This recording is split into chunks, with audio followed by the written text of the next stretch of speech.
The strong man is strongest when alone. Friedrich Schiller. Power isn't always a product of brute strength.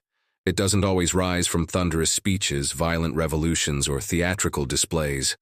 No, true power is born in quiet corners, in the empty spaces between words. It lives in the pauses that linger too long. It breathes in the silence that says everything without uttering a single thing. We live in a world overwhelmed by noise. Everyone's talking. Everyone's tweeting, debating, shouting over one another just to be noticed. But amidst all that chaos, the ones who don't speak, the ones who watch quietly, those are the ones you should fear. They hold a different kind of power, a power that's hard to name but impossible to ignore. Their silence is not emptiness. It is a challenge, a mirror, a trap. It's the space others rush to fill, often with words they can't take back. That's the genius of silence. It demands interpretation. And in the act of interpreting it, people expose themselves. Niccolò Machiavelli, one of history's most brilliant political strategists, understood this better than most. He knew that the man who says little, but watches everything, can become the most dangerous presence in any room. Machiavelli didn't just study power, he dissected it. He stripped it of its illusions. And what he discovered was this: silence is not weakness. Silence is tactical brilliance. He emphasized restraint. He taught that the ruler who speaks less listens more and learns from what others say will always gain the upper hand. Because every time you open your mouth, you hand people a clue about your values, your insecurities, your desires. But the silent man, he gives them nothing, and so they project, they guess, they assume, and almost always they guess wrong. This is why those who can't handle silence are easy to manipulate. They reveal their hands before the game even begins, and that's the essence of power, staying unreadable while everyone else exposes themselves. Think about history's most formidable leaders. Not the ones who barked orders and puffed their chests, but the ones who knew when to wait. Julius Caesar, before crossing the Rubicon, kept Rome in suspense. His silence bought him the element of surprise. Napoleon Bonaparte mastered silence at the negotiation table, watching others unravel themselves while he remained composed. Even Vladimir Lenin, during the Russian Revolution, understood the power of withholding speech. For months, he said nothing. Then he spoke, and the world changed overnight. Silence is not inaction. It is preparation. It is psychological warfare. It is the sharpened blade beneath the calm demeanor. In a room full of chatter, the silent man becomes a canvas. People paint him with their projections. Their assumptions reveal more about them than they ever learn about him. That's the secret. Let people show you who they are while you show them nothing. Machiavelli warned rulers never to speak more than necessary. Every word you speak is a weapon that can be turned against you, and the moment you explain too much, you become predictable. Predictable people are easy to outmaneuver. Why do people overshare? Because they fear the void. They're afraid of what others will think if they don't explain themselves. But in that fear, they hand over power. Silence demands courage. It requires you to sit in discomfort while others squirm. And if you can do that, if you can hold your ground in stillness, you gain control. Consider how many people sabotage themselves with words. The politician who tries to please everyone and ends up pleasing no one. The negotiator who reveals his bottom line before the other side makes a move. The social climber who spills too much too soon, giving others the leverage to undermine him. This is what Machiavelli understood. Most people are slaves to their impulse to speak, but those who conquer that impulse are the ones who rule. Silence, wielded properly, is a strategic weapon. Machiavelli's philosophy wasn't just about politics. It was about war, diplomacy, survival. In The Art of War, he argues that the best military strategies are the ones hidden until they're executed. That's the rule of speech as well.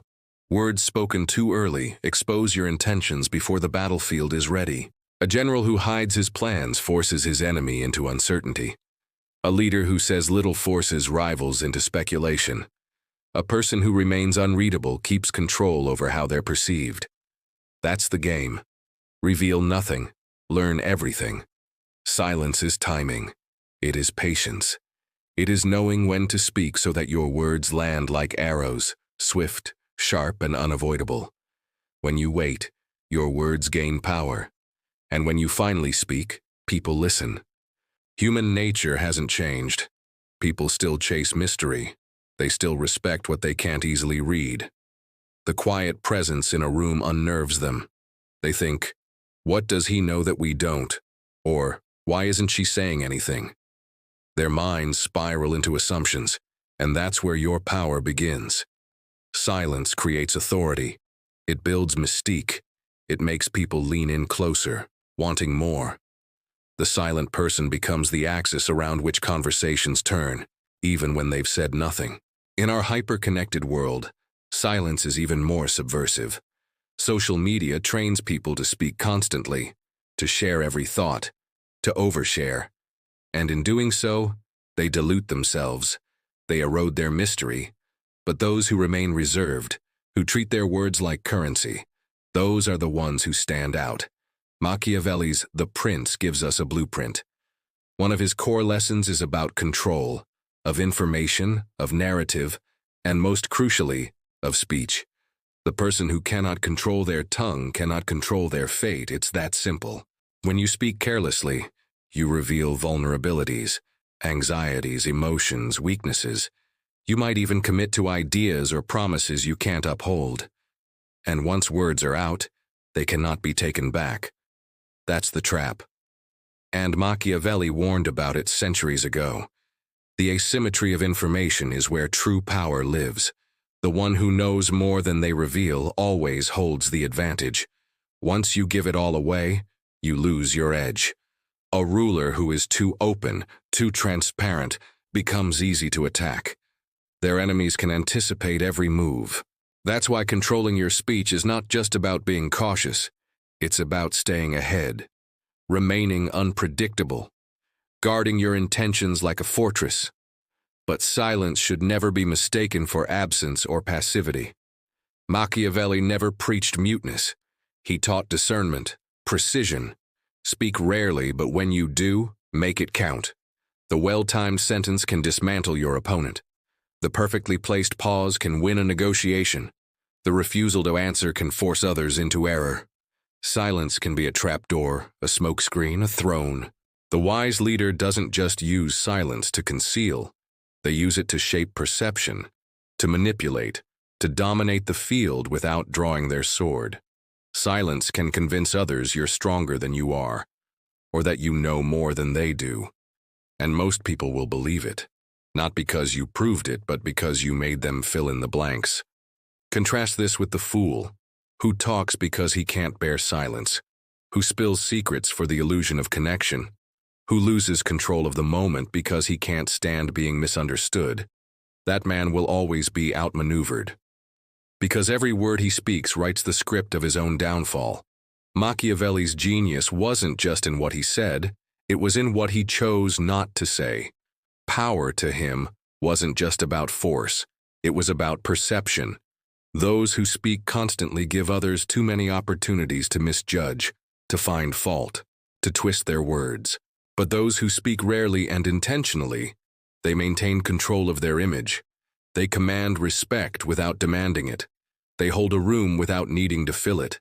The true master of silence is not silent because they have nothing to say. They are silent because they know everything doesn't need to be said. They understand timing, tension, strategy. When you use silence wisely, you control what people know about you and what they think they know. That control is priceless. History's most effective rulers knew this. They didn't need to shout to rule. They didn't need to prove anything. They let others chatter themselves into weakness. They listened, they learned. Then they moved, precisely, powerfully. That is the game. And silence is the ultimate strategy.